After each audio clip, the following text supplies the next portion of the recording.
Je m'appelle Ale Turner, et jusqu'à cet après-midi-là, je croyais que la famille rimait avec confiance. Le crissement des pneus sur le gravier devant ma maison me tira de mes pensées. En levant les yeux, je vis une voiture de sport rouge 2 places s'immobiliser devant chez nous, le soleil brillant sur son capot poli comme pour me narguer. La femme au volant sortit, des lunettes de soleil sur son sourire éclatant, presque aveuglant. Il me fallut un instant pour réaliser ce que mes yeux savaient déjà. C'était le visage de ma sœur. Unsilence absolute installa.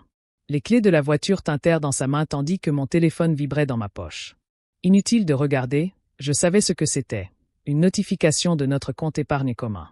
2 ans d'économie minutieuse, chaque heure supplémentaire, chaque dollar mis de côté pour le café dont nous rêvions, tout avait disparu. Le chiffre affiché n'était pas simplement 0. C'était le prix de la confiance brisée en un instant. Elle me fit un signe de la main, fière, comme si de rien n'était. Gisela Gorge Seri. J'avais le souffle coupé en murmurant. Cette voiture était construite sur ma confiance. Je voulais lui demander comment elle avait pu faire ça, mais les mots me manquaient. La trahison n'explose pas toujours. Parfois, elle arrive silencieusement, enveloppée de peinture rouge et de sourires forcés. Alors, je lui ai souri en retour. Et dans ce silence, une histoire a commencé à s'écrire dans ma tête. Une histoire qui se terminerait bien différemment de ce qu'elle avait imaginé. Avant de plonger dans mon histoire, dites-moi quelle heure il est chez vous et de quelle ville vous regardez.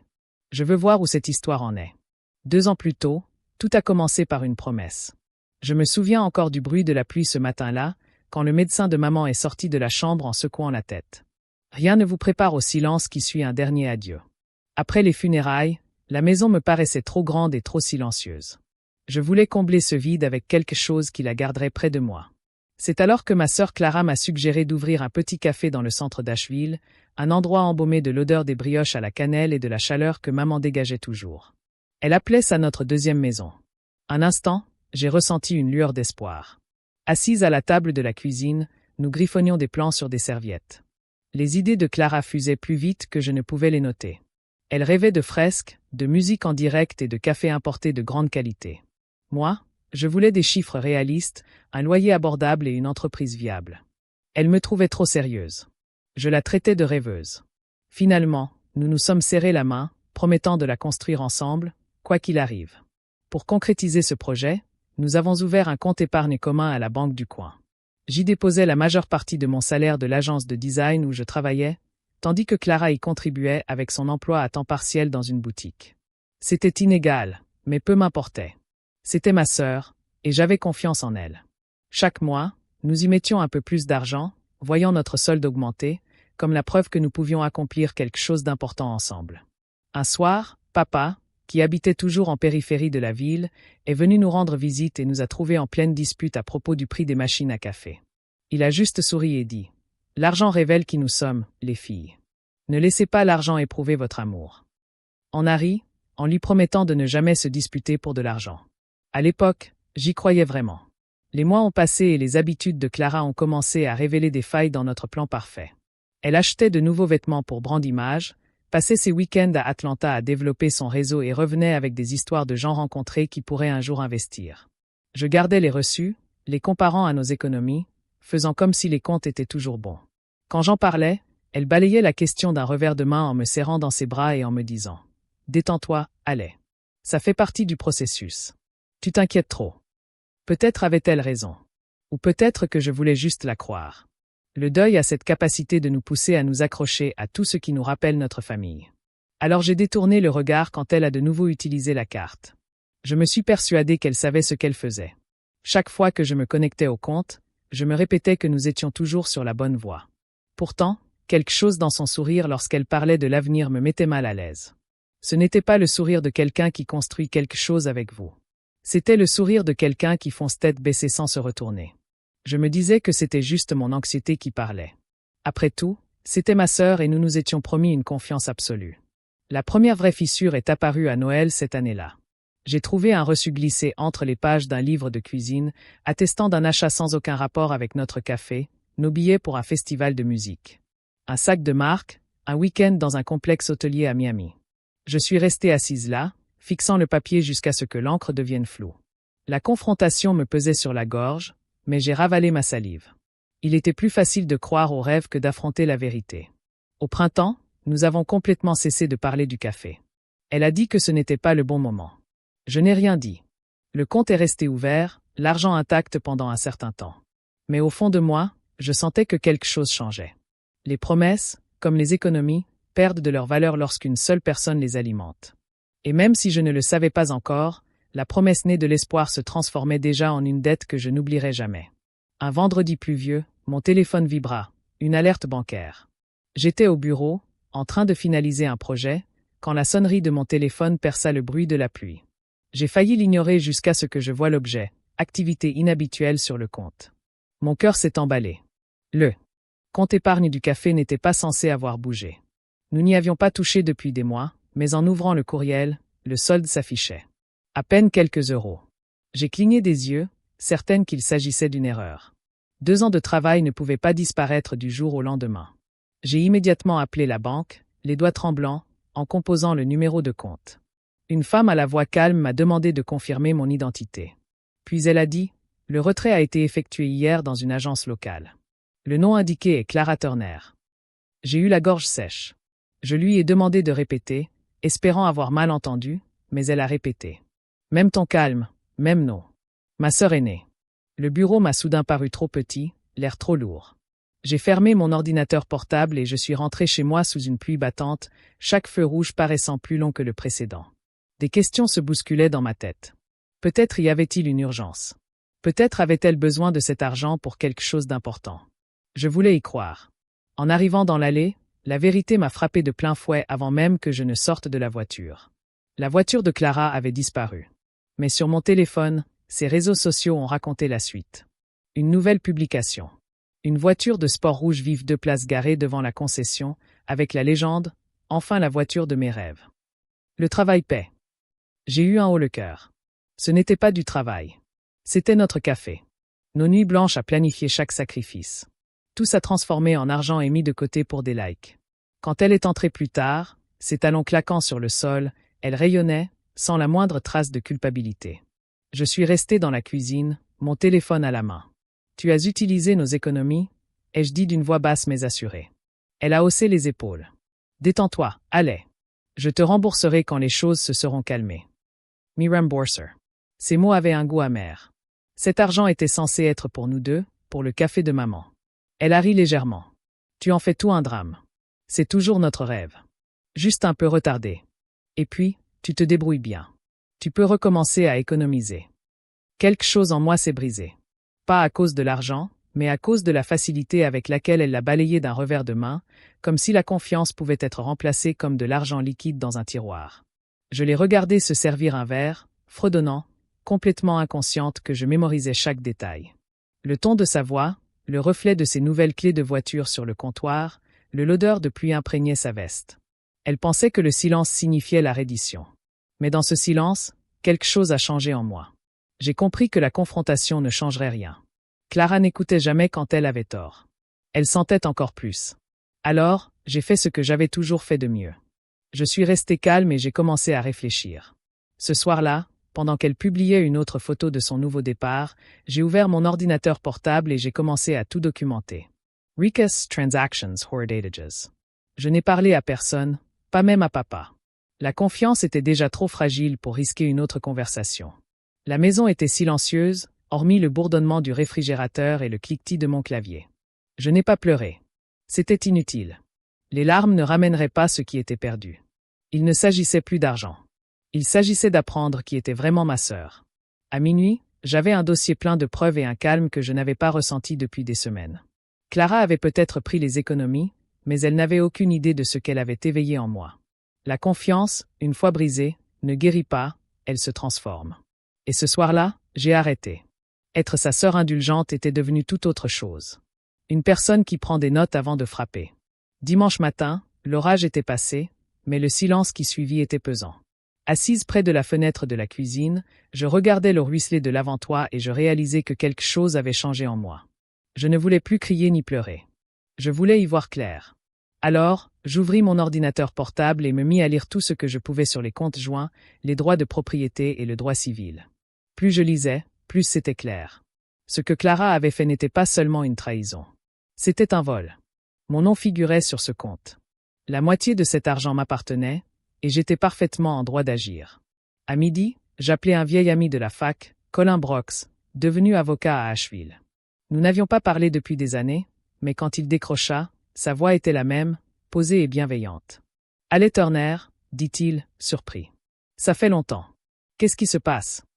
J'hésitai, puis je lui racontai tout. Il ne m'interrompit pas. Une fois, je me suis contenté d'écouter. Quand j'ai eu fini, il y a eu un silence. « Tu as raison d'être contrarié, » a-t-il fini par dire. « Mais si tu veux que ça tienne devant un tribunal, il te faudra plus que des captures d'écran.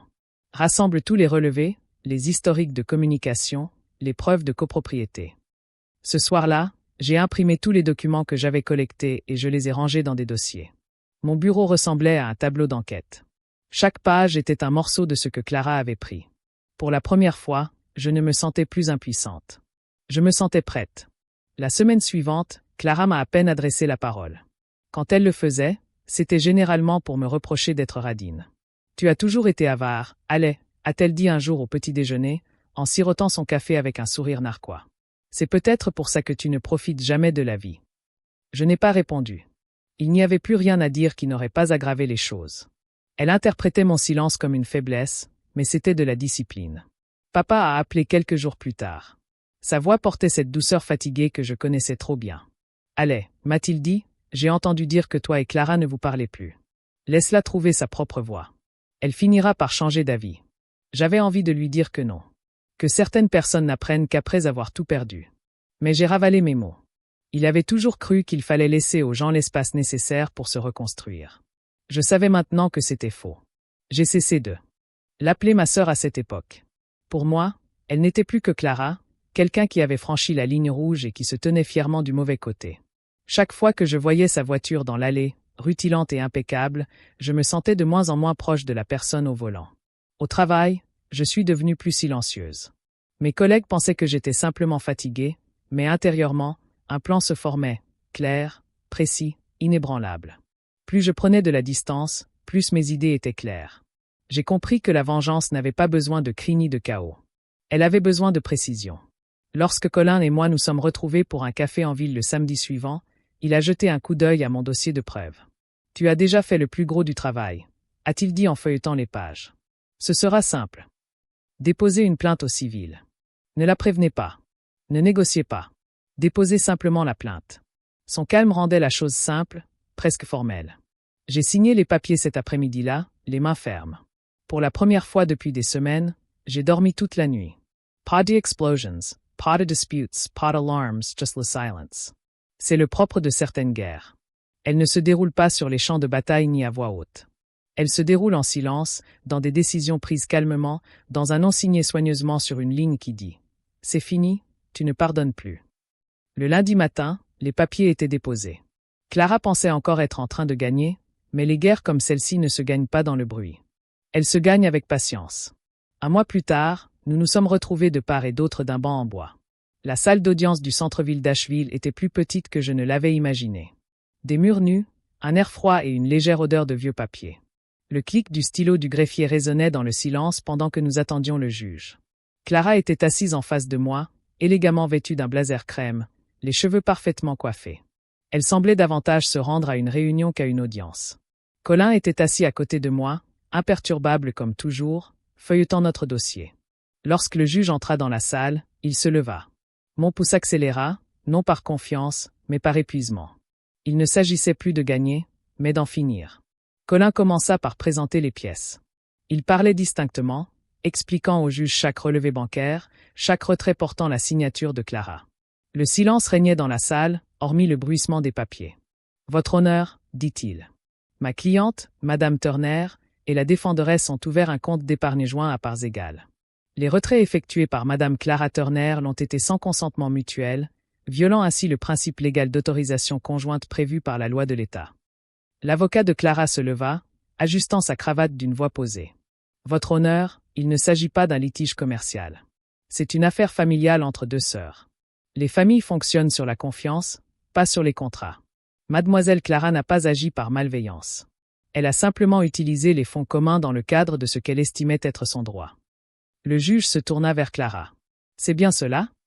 Elle hocha la tête, les yeux écarquillés, jouant le rôle de la sœur incomprise.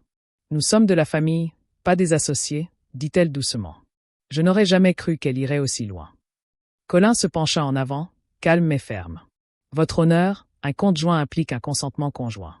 L'émotion n'exonère pas de la responsabilité légale. Ma cliente faisait confiance à sa famille. Elle a subi une perte financière. Un silence s'installa, suffisamment long pour que les mots fassent leur chemin. Le juge baissa les yeux sur les déclarations, puis regarda Clara. Mademoiselle Turner, les relations personnelles n'annulent pas les obligations contractuelles.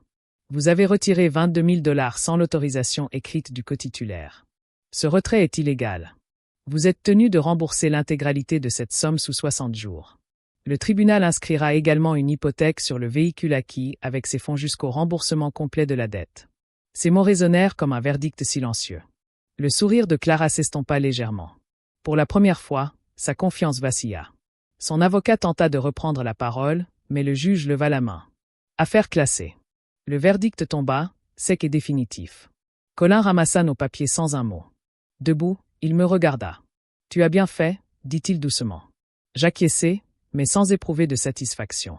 Le bruit des talons de Clara résonna dans le couloir, comme un souvenir que je laissais enfin derrière moi. Dehors, le ciel était d'un bleu pâle, l'air vif. Pas de journalistes, pas de caméra, pas de témoins, juste le silence. Clara passa devant moi, le visage impassible. Un instant, je crus qu'elle allait dire quelque chose. Elle ne dit rien. Elle continua simplement son chemin. Je descendis les marches du palais de justice, mes chaussures claquant sur le pavé. Le monde continuait de tourner comme si de rien n'était. Des voitures passaient. Des gens bavardaient. Un homme vendait du café au coin de la rue. Je pris une profonde inspiration et compris que la justice n'a pas besoin d'applaudissements. Elle ne se manifeste pas toujours par une victoire. Parfois, c'est simplement le bruit de l'équilibre qui se rétablit doucement, silencieusement, exactement là où il doit être. Arrivé au parking, Colin me fit un petit signe de tête avant de partir. Je le regardai s'éloigner en voiture, puis me retourner vers la mienne. Le reflet rouge de la voiture de sport de Clara scintillait au loin. Un instant, j'eus presque pitié d'elle. Presque. Puis je montai, fermai la portière et démarrai sans me retourner. Une semaine après le verdict, la maison me paraissait trop silencieuse. Les murs semblaient absorber chaque son, comme s'ils comprenaient eux aussi ce qui avait été perdu. Les tasses à café étaient toujours dans l'évier, 2 au total, même si une seule servait encore.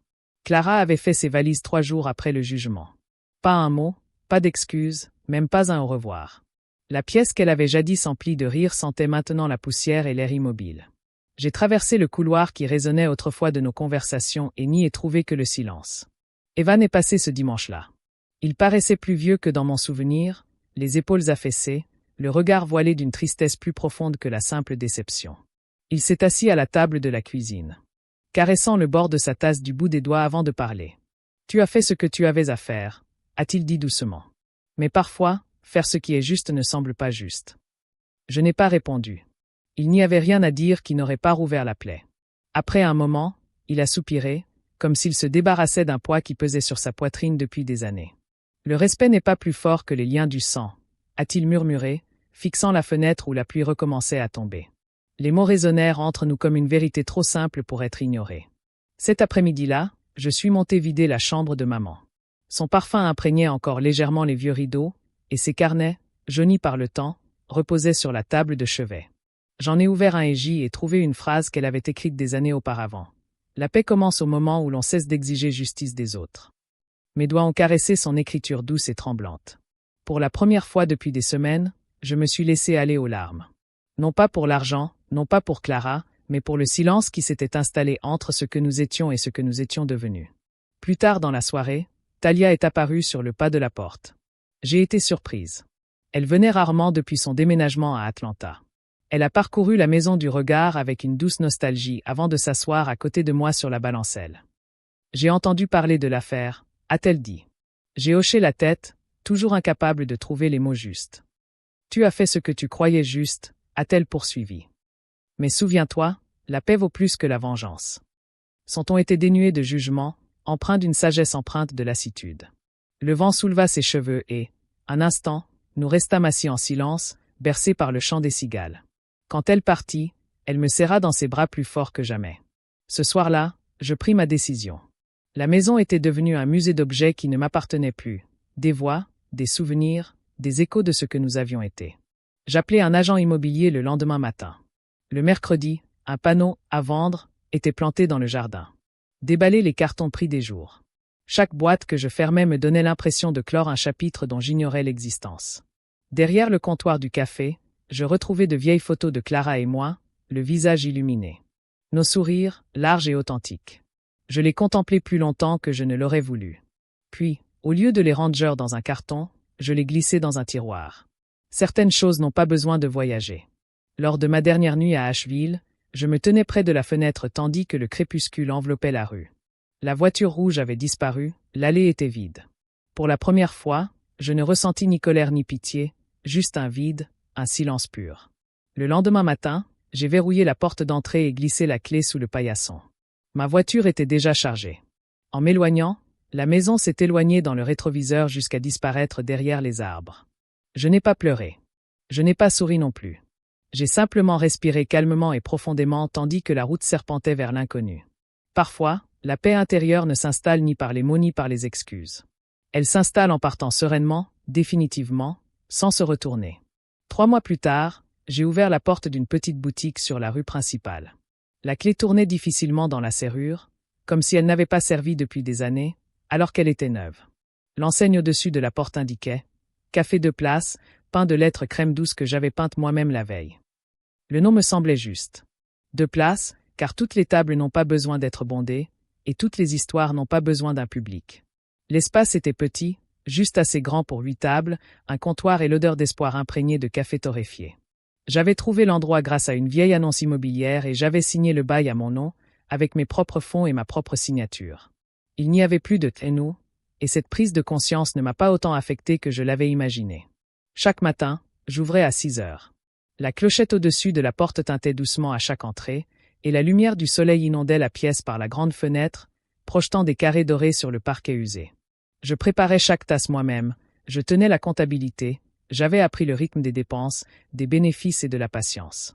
Il ne s'agissait plus de succès, mais de stabilité, de confiance en ma capacité à tenir le coup sans avoir besoin de personne. Il y avait des jours calmes où seuls quelques habitués passaient voir le facteur avec son café noir, une enseignante corrigeant des copies en grignotant un muffin, une mère lisant près de la fenêtre pendant que son bébé dormait dans sa poussette. J'ai appris leurs noms, leurs histoires et comment ils aimaient leur café. Le monde me paraissait plus petit, mais plus riche. Parfois, tard le soir, je m'installais dans l'un des 2 coins, une tasse de tisane à la camomille à la main, bercé par le ronronnement du réfrigérateur et la musique lointaine de la rue. Le silence ne m'effrayait plus. C'était un silence apaisant, non douloureux. Gérer le café était devenu un rituel paisible. Je notais chaque dépense, chaque vente, veillais à ce que la caisse se ferme sans encombre. Les chiffres ne me faisaient plus peur. Ils étaient simplement le reflet de mon attention.